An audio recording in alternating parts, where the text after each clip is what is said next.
Hey, I'm Courtney with Cake by Courtney. Welcome to my kitchen. Today we're actually not baking anything, but I wanted to show you a very, very important example of why we want to use room temperature ingredients in our cakes and not cold ingredients. And I always feel like a visual helps me. So I have baked my vanilla cake using room temperature ingredients and using cold ingredients. And when we get up close, you're gonna see a huge difference in the texture.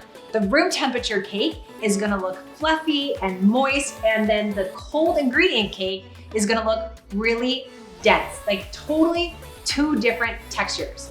Here's what's happening when you're using room temperature ingredients. So those room temperature ingredients, and I'm talking about eggs and butter, maybe you're using sour cream or buttermilk.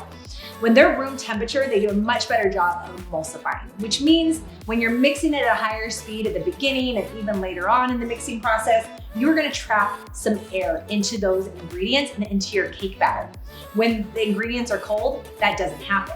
We want that, we want the emulsification, we want that air to be trapped, because then once the cake layers are in the oven and the heat reaches them, it's gonna help to expand them and create this light, fluffy texture.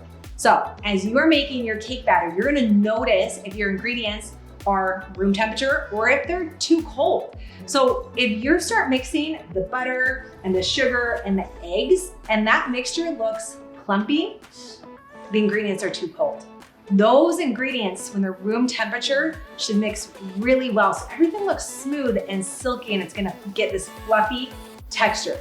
So when a recipe calls for room temperature ingredients, will you pinky promise me that you use room temperature ingredients? Otherwise, you're not gonna get the same texture and flavor that the author of a recipe wants you to get. Don't forget that one. Use it next time you're making your cake layers, and I'll see you back here in the next episode.